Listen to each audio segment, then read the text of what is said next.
folks, I have a really cool tenor ukulele to show you today. This is from a customer who's from Washington, but she grew up in Hawaii, and it's been really fun to get to know her and her family. And yeah, she wanted a tenor instrument, and it's made from all local wood to us here. So the back and sides is some local walnut with a cool sapwood stripe.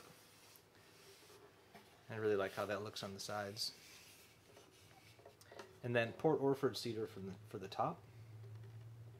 Walnut bridge, walnut fretboard and head plate. The neck is some old fir with a walnut stripe in it. And then for the inlay, she has two daughters, and they're named after a flower and a star.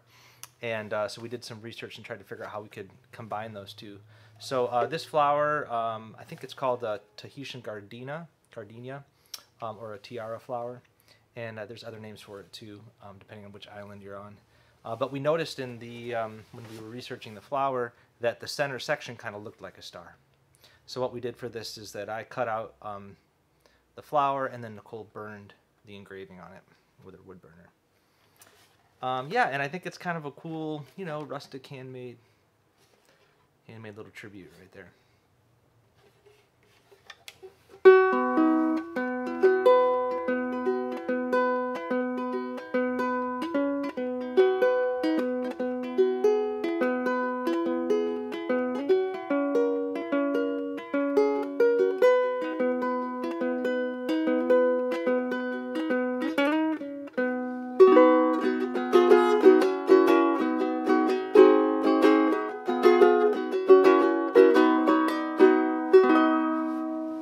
Yeah, it just feels good. It's got a good voice. It's rich and dark, but very bright and powerful.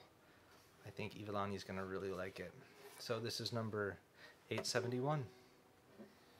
Cheers.